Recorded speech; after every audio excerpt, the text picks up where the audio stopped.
我们先来准备一些土豆，挑选个子差不多的，用清水洗去表面的泥沙，再对半切开。这种小土豆呢，口感绵糯，特别好吃。切好了放到盆里摊开，这样比较好蒸熟。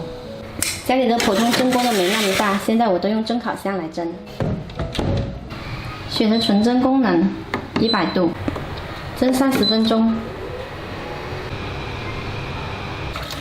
再来洗一把紫苏，这紫苏超级香的，拿来炒菜啊，还有做紫苏酱的特别好吃。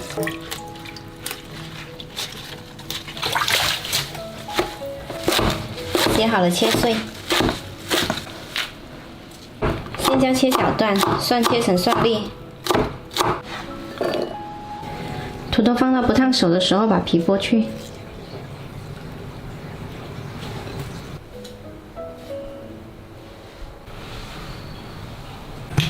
然后我们来起锅热油，把土豆放进来煎。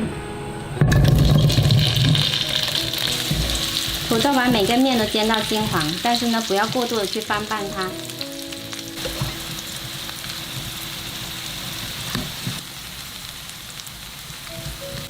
煎到金黄了，把蒜粒跟辣椒放进来，